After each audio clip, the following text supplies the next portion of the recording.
All aboard. Let's talk compartment number 6.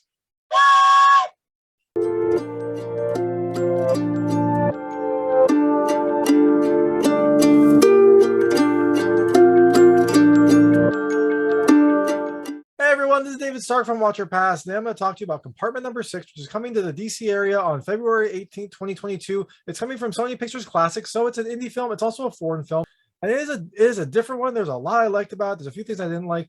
But my hot take is I think you should probably rent this one. I think that the film has some really great cinematography and some really great, delicate performances, but the story is pretty slow and the conclusion is ultimately kind of unfulfilling. So I'm going to talk to you a little about the film, a few things I liked, a few things I didn't like, and then talk a little bit about the ending. It'll be a pretty brief review, but it was going to go into spoilers. So if you don't want anything about the film, definitely turn this off. Go check it out when it's in your local area. It might already be in your area if you're in LA and New York, or if you're not, it'll be opening pretty soon.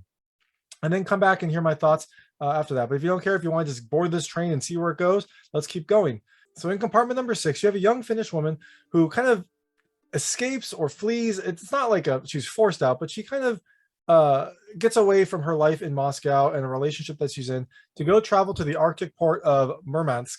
And while she's there, she has some sort of archaeological thing. They're called petroglyphs that she wants to go view. And so that's kind of the goal of her trip. But it does seem like her trip is also just to kind of get away, get kind of clear her head, get a fresh start. And so she boards this train and is matched with this crude and a little bit volatile, but ultimately somewhat nice Russian man who they are very different, and they're in this cramped space for this long trip.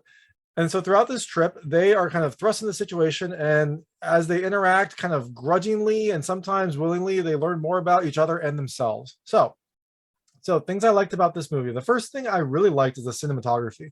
I thought the cinematography did an amazing job of kind of showing just how cramped this space was. I mean, they are on a travel train for a very long time, and the camera angles and the way that they frame their shots does a really amazing job of showing just how tight these quarters are. Like it's tough to describe until you see it, but you've got people essentially sleeping in bunks in a room and then barely having enough space to kind of get down to a little bench below. In this train compartment, there's kind of just enough space to maybe move around, throw your bag, and sleep, and that's about it. And so the film showcases this perfectly and also shows this kind of interaction in this relationship that builds during these tight quarters, and it uses the tightness to kind of highlight just how uncomfortable some of these situations are, where there's not really a place to go if you're upset with someone. Even if you try to go to like the bathroom, you're surrounded by people, and even the bathroom is pretty cramped. Like the entire train is pretty small, and the film does a great job of showing that. The second thing I really loved are the characters. I mean, you've got basically these two characters. You got the Finnish woman and the Russian man, and they are pretty much unwilling roommates for the entire trip. But they are each well defined. They have many different layers. It's fun to see them interact begrudgingly, and then also when they start to kind of become closer friends, seeing them kind of interact as friends, and you get to see their characters grow and open up. And each of these characters has a lot more kind of layers than you're initially expected. Like from their initial meeting, you would expect one very different type of trip than what you actually get. And I liked seeing these characters open up and kind of learning more about both of them as this trip progressed. And kind of related to that, the last thing I really loved is the growth. Like you get to see these characters, you both learn more about them, but then also personally and internally, they grow as well before your eyes. Like, the Finnish woman is kind of taking this trip to clear her head, and she learns a little bit more about herself, and she kind of learns more about what she wants as she's taking this trip. And the Russian man kind of, he sheds his exterior just a little bit and starts to kind of open up, and you learn that he has a lot of, very interesting friends and a lot of interesting kind of relationships that you wouldn't expect from the very first night. Their first night is a little their first night, they don't start on the right foot, but as the trip progresses, you kind of see more and more about them. Things I didn't really love about this film. The first is a pretty slow story. I mean, the trip has a lot of time on this train. There's not a ton to do. They do kind of explore at the various ports, but those are usually pretty brief encounters. And so the film just kind of progresses really slowly. I mean, it's a train trip. It's a multi-day train trip. You expect it to progress slowly, but I don't know. In my mind, not enough happened during this trip. There were some times I was just kind of like, I enjoyed it, but I was also wondering like when something big was going to happen, when the story was going to progress.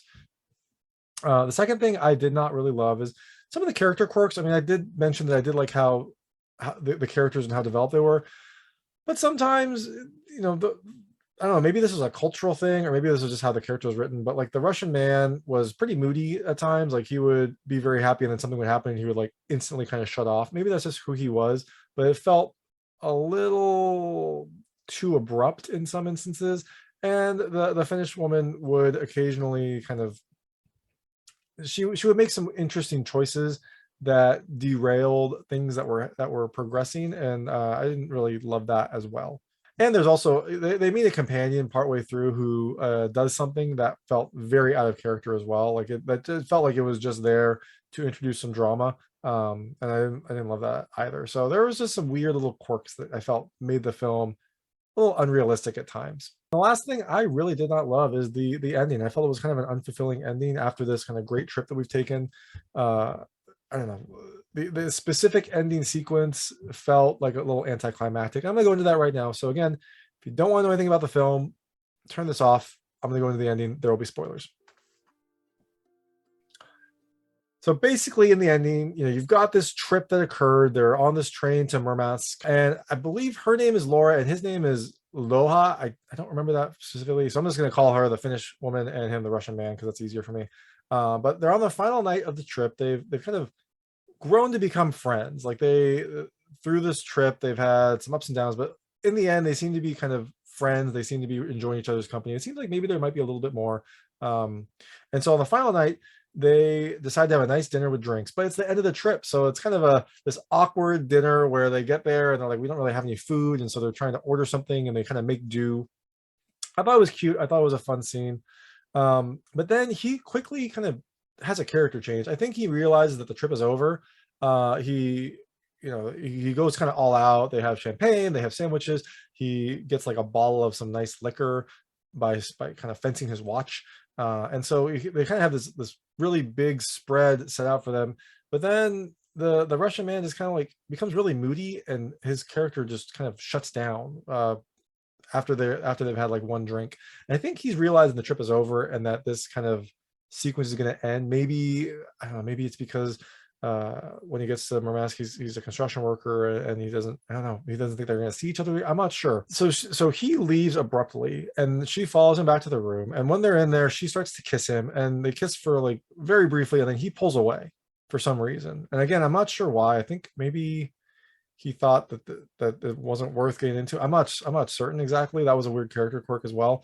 But she goes to sleep, and when she wakes up, he's gone, and they're at their destination. But she's at her destination. She's at Murmansk, and so she goes to see the petroglyphs. That's what she's been kind of waiting for. She gets to the hotel, checks in, and then finds out that you can't get to the petroglyphs because it is winter and everything is treacherous and no one will actually go there. There is, I guess, no road that's clear because it's I think Russia. There's snow. There's nowhere really to go, and they can't really find a boat to get out there. So basically, her hotel says like, "I'm sorry, there's nothing you can do, but we have all these other tours." So she tries to make the best that she can do. She takes a tour of the city, and it's kind of anticlimactic there. Eventually, she goes to a construction site and leaves a message. I guess she was trying to look for her companion, because she knew that he was there doing construction. And a few nights later, he shows up at her hotel. So yeah, he like came to see her. And this was a fun scene because they kind of instantly became friends again. They opened up again, and the Russian guy, in his kind of crude but lovable way, was like, "Let's go look at that crap that you've been wanting to look at." And so he kind of concocts this plan to figure out how to get to the petroglyphs. And so they leave that night. They get in a cab and start driving. They then find a ship that's willing to take them, kind of follow the coast along the ocean and take them to the petroglyphs. They finally get there, and it's really anticlimactic. Like they get to this, I don't know, area of the land. You don't really see much. She's there for like 5 minutes, 10 minutes, and then she leaves. Like there we go. So it was really, I was expecting this like big, glorious, wonderful scene. And maybe that was part of the point of the film, is that like she had built this up in her head as a way to just leave. And so when she finally got there, like the journey was the important part, not, her specifically seeing the petroglyphs. It was the journey of self-discovery that she had been through. And maybe part of it was also that she was there with her Russian friend. And so, that was also part of her growing up as well, like finding someone that she felt more, finding someone that, she wanted to be with and treated her equally. Her relationship in Moscow did seem maybe like she was more of an afterthought in that relationship. She tried calling a few times. That person was always distracted.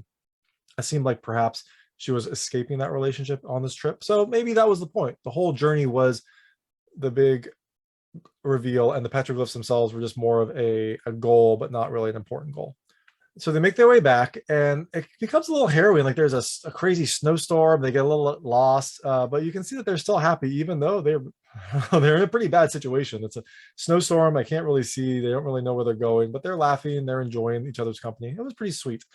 They finally make it back to a car, and the Finnish woman wakes up kind of when the car stops at this construction site, and her friend gets out and stays there. You see him kind of arguing with the foreman. I don't know if he was trying to continue maybe on the journey, but the foreman told him like he had to stay. I don't know exactly what was happening. So he stays at the construction site. She is alone in the car with the cab driver, and they start driving. And while they're driving, the cab driver gives her a piece of paper and says that, you know, he wanted you to have this. And so when she opens it, she sees it's a picture of her that he had drawn. What happened earlier was she had drawn a picture of him. It was a beautiful little pencil sketch of him sleeping, and gave it to him on their last night. He was going to draw her, but he kind of stopped partway through. I think he was embarrassed by what it would, you know, his skill or something. And that was one of the reasons why he then kind of closed up. So the cab driver gives her this picture that he finally finished. It's sweet. It looks like her. It's not the best art, but it's the gesture that counts.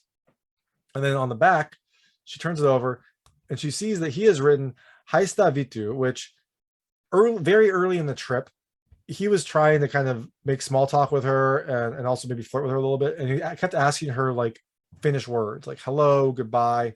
And one of the words he asked for how to say was I love you. He wanted to know how to say I love you. And she told him it was Haista Vitu, which actually means F you in Finnish. And the subtitles tell you this. It's like, you know, in parentheses, it says F you. So he, you know, in this sweet picture that he's finally drawn on the back, he wrote what he thought was I love you. It actually means F you. So I think she thinks this is sweet and also thinks it's funny. So she starts laughing in the cab as they're driving back. And that's the end. That's the end of the movie. We don't really know what happens next. I think presumably she will stick around, maybe their relationship will grow. I mean, he has made this pretty romantic gesture to her. And they do seem to enjoy each other's company, but we don't know. We don't know what happened. That is the end of the movie. That's compartment number 6. Like I said, there was a lot I really liked, although the slow story and the ending just didn't really do it for me. It felt a little bit anticlimactic. But you know what?